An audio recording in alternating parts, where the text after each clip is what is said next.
አርቲስት ሙሉ ዓለም ጌታቸው ከጤግሮስ ጋር ያለኝን የአምባሳደርነት ስምምነት ከቀን 25/7/2018 ጀምሮ ቀድጄ ጥየዋለሁ፣ አቋርጫለሁ የሚል በኦፊሻል በራሱ ገጽ ላይ ይሄንን ለጥፏል።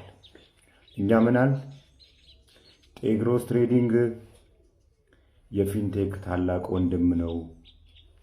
ምን አለ ሙሉ ዓለም ከወጣቶች ላይ ብር ለቅመህ በተባለው በስምምነት መሰረት መኪና እየሰጠህ ስላልሆነ ካሁን ወዲህ በኔ ስም የሚደረጉ ማንኛቸውም ማስታወቂያዎች አይመለከቱኝም፣ ያለንን ስምምነት በጥሰናል አለ።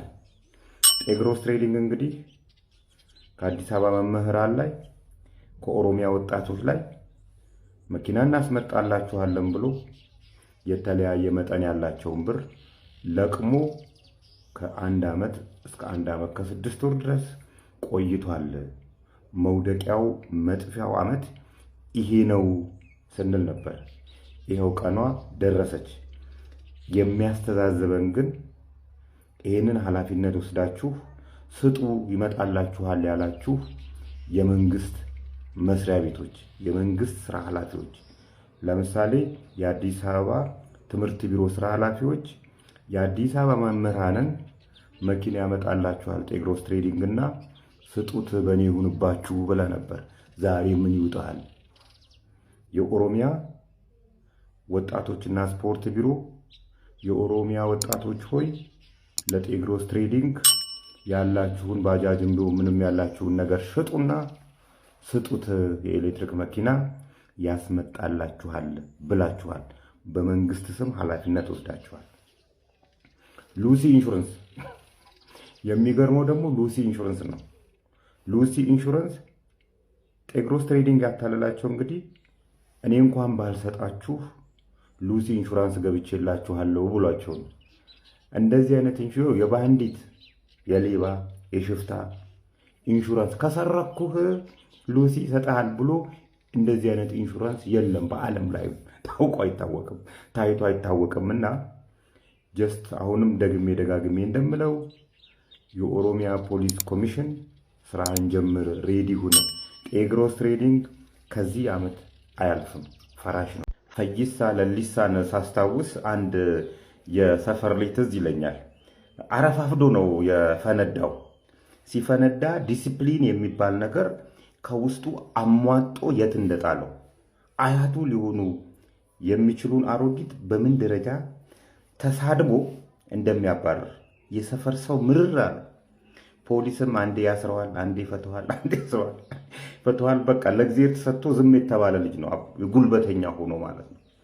ሰፈራችን ላይ እንትን ይመጣል ቆሻሻ ቆሼ፣ ያን ቆሼ ከዛ ውስጥ ህፃናት ብረት ይለቅማሉ። ያችን ብረት ለቅመው ያው ለዳቦ ሄደው ይሸጣሉ ማለት ነው። እሱ ካለ እሱ መጀመሪያ ይለቅምና እሱ ሲሄድ የተረፈውን ነው የሚለቀሙ። አንድ ቀን እንደዚሁ እንትን መጥቶ ቆራሌ መጥቶ ሲዘረገፍ ሁሉንም ህፃናትን አባሮ እሱ ሄደ። መጀመሪያ እዛ ውስጥ እንግዲህ ተደባልቆ ፈንጂ መጥቶ ነበር።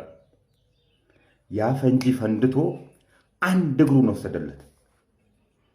የሰፈር ሰው ኡፍ አለ። ኡፍ ሁለት።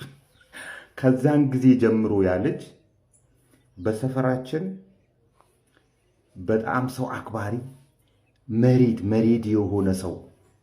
በእርግጥ ያ ልጅ ጥሩ እንዲሆን አንድ እግሩ መወሰድ የለበትም። የሚመክረው ስላጣ እንዲመክሩትም ስላላስጠጋቸው ነው። ፈይሳ ለሊሳም ቆይቶን የፈነዳው ዘገየ። አፈነዳዱ ግን ስርዓት አልባ ሆነ። አንዲት ጋዜጠኛ ነኝ የምትል ባልቴት ሰክራህ ሰፈር ውስጥ እየረበሽክ ነው ስትለው ምን አገባ በራሴ ብር ያለ ሰው ነው። በራሴ ብር መጠጣት ትችላለህ እኮ ፈይሳ። ማትችለው ሰፈር መረበሽ ነው ማትችለው። ቢኮዝ በአንተ ስካር እኔን ትረብሸኛለህ። ስለዚህ ጠጣ ግን አትረብሽ ነው እያለች ያለችው ልጅቷ። ይሄን እንኳን ማገናዘብ ያቃተው አንድ ትልቅ ቶርናመንት ላይ ለዛውም ማራቶን በተባለ ውድድር ላይ የሆነ ደረጃ ይዞ ትልቅ ደረጃ ያለው ሰው ራሱን አውርዶ በዚህ ደረጃ ያስታውቅ ነበር። ያስታውቅ ነበር እንደማይበረክት። ዳለቻም እንደዚሁ ያስታውቅ ነበር እንደማይበረክት። ይኸው እነ ጆን ዳንኤልም አንድ ሰሞን እንደዚህ ያንቀጨቅጫቸው ነበር። በእርግጥ እነሱ አሁን ወደ መስመሩ ተመልሰዋል። ፈይሳ ለሊሳም የዚህ አይነት በሽታ ነው። እኔ ብቻ ነኝ ያለሁት ህግ አይዘኝም የሚል አሳሰብ እና እናንተ ወደ መስመራችሁ እንድትስተካከሉ እኛ ማለቅ የለብንም፣ እኛ መሞት የለብንም። ህግ አካባቢ ያላችሁ ሰዎች ኃይል ልትሉልን ይገባል። ልጆቹም እንደዚህ አይነት ጉዳት አድርሰው ራሳቸውን አደጋ ላይ ከሚጥሉ እኛም በእነሱ ቅብጠት ከምንሞት መጀመሪያ ኃይል ልትሉልን ይገባል።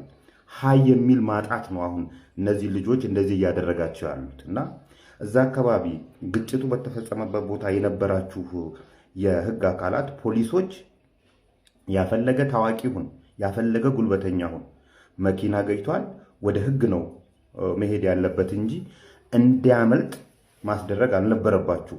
ይሄ ሰውዬ ሜቢ አገር ጥሎ ሸሽቶ ከሆነ እንደተባለው እናንተ ጭምር ተጠያቂ እንደምትሆኑ መዘንጋት የለበትም።